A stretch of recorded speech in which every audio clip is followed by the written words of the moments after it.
Okay, I'm going to do a video on the Kershaw Atmos. This is a new release from Kershaw, beginning of this year. It's a Dmitry Sinkovich design in 8CR13 MOV. G10 handles, carbon fiber inserts on KVT ball bearings. So,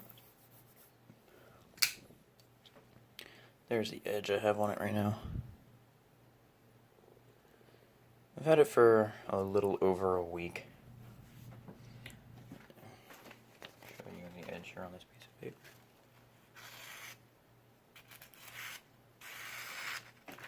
It's really sharp. Actually came very sharp from the factory.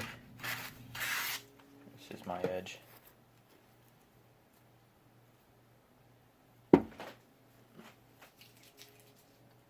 my trash can over there. So, this is got a really nice deep carry clip on it. Nice lanyard mount. It's very, very light. I think the weight's just under or right at 2 ounces. It's one of the smoothest knives, if not the smoothest knife I own. It's incredibly smooth. Oil I have it running on is just a 20 weight shock oil. This is actually for RC cars. This is I think this is a petroleum-based oil because it does have a smell to it. Silicone oils don't stink. They don't have a smell. But,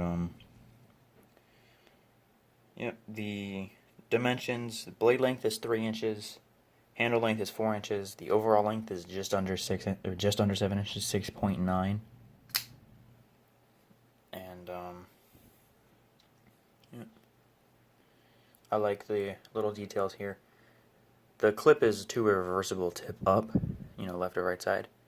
And on the front side, they have a little plate there that covers the hole for the clip because the clip is recessed.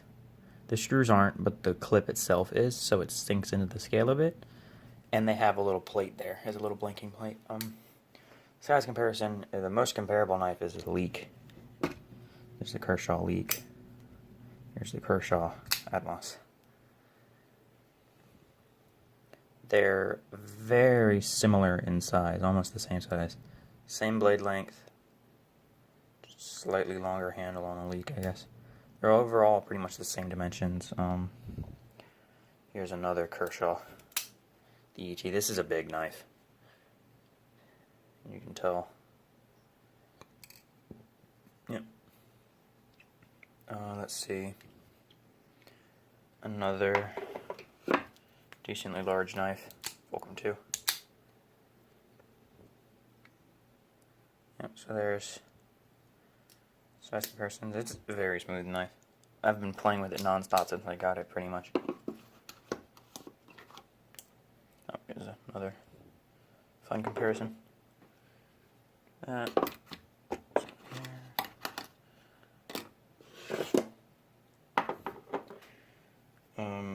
Yeah, the steel is 8CR13 MOV, like I said earlier.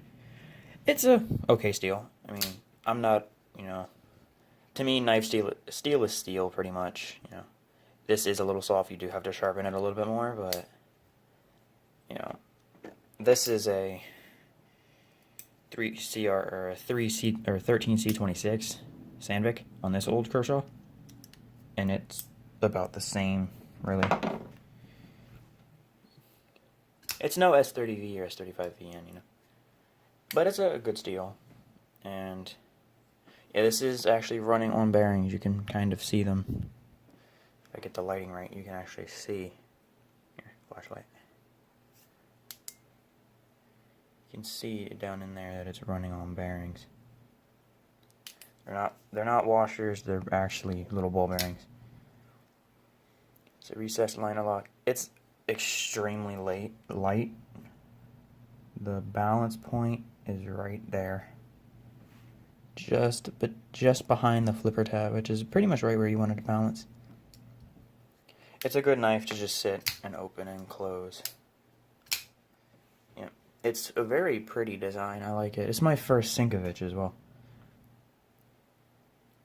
my favorite zero tolerance, or ZT, is the 0450 CF.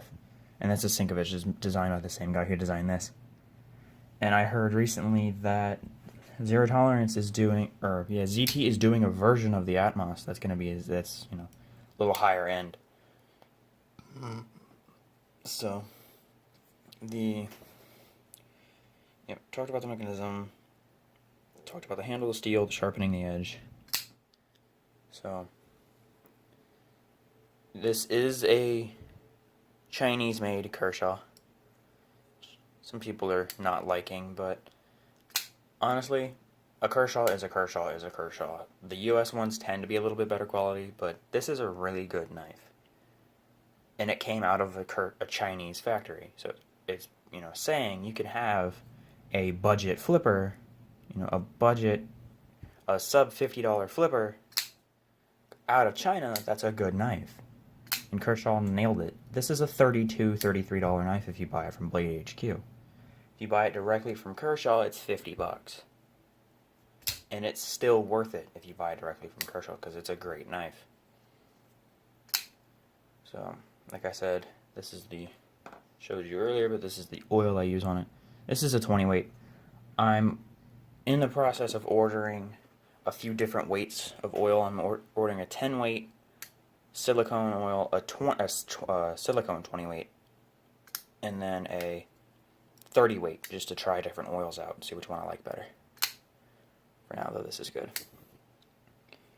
My thoughts, this is a wonderful knife. This has replaced the Leek for me as a first knife. The Leek, before I got this, was, if somebody asked me, what knife do you recommend as a first knife for, a 13 or 14-year-old, or somebody who's, had some cheaper knives but wanted to get into the good one, I would always recommend the Leek. They're somewhere between $75 to $80, depending on which ones you get. Some of them are cheaper, some of them are more expensive. The custom ones are really expensive, but I would always recommend the Leek. Well, now I'm going to be recommending the Atmos.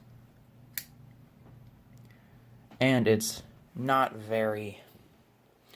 aggressive, because it's on ball bearings, and you can open it, you can open it without the flipper, if you do it right. You can open it like that without using the flipper tab. It just doesn't have a thumb stud. This is supposed to be a flipper knife, but you can grab the blade and open it slowly if you're in, Montgomery. You can't open a Leek slowly because it's assisted. And another thing, when you're talking about Kershaws, you have to talk about their warranty, which I didn't go over much in my Leek review, because I didn't have that much experience with it, really. I got screws and pocket clips and tension bar for my Leek once or twice, but one for my Leek and one for my dad's Leek. When I got, the other day, I took apart my Leek to clean it and noticed the washers were getting a little corroded. They were getting dull. They weren't polished anymore. So I polished them a little bit. I rubbed them on the finer side of this little stone. I rubbed them on this side a little bit. And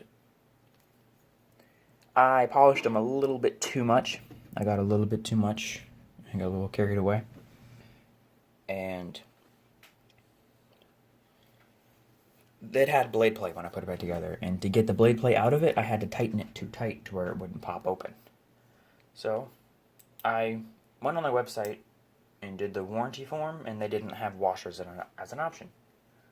So I decided, you know what, I ain't got nothing to lose. I'll just call Kershaw. So I went on the website, found their customer service number, and called it. I was on the phone for maybe 5 minutes. 2 minutes of which was waiting for automated messages, which there are, because Kai USA does ZT, Shun, Kershaw, Kai Housewares. They have a lot of departments you have to listen through to get to the Kershaw warranty department. So, sitting on hold for a little bit, wasn't on hold for very long, and talked to a person and told him my issue, and was like, well, he was like, we can send you out a set of washers. It'll take a week or two, but, send you out a set of washers. So I gave him my name, my address, and a week and a few days later, a new set of washers in the mail. So, when you buy Kershaw's, you're also buying a very good warranty. Same if you're buying, a Benchmade or CRKT. CRKT's warranty is pretty good. I haven't had near as much experience as I've had with Kershaw, and I haven't had that much experience with Kershaw. So, the way I got that fulcrum too was a warranty claim. Basically, my dad had a knife called a CRKT Badger that's been discontinued for a while, and the tip is broken off and it needed screws. And I called for warranty, and they ended up giving me a 50% coupon, so that's when we got those. I've been talking for 10 minutes. Try to keep these videos under 10 minutes long so they don't take forever to upload. Thoughts? This is a great knife. It's great for the price. It's great for, frankly, a little bit more. I'm going to just turn the video off now. It's getting too long. It's going to take me forever to upload. So, that's it for today. Goodbye.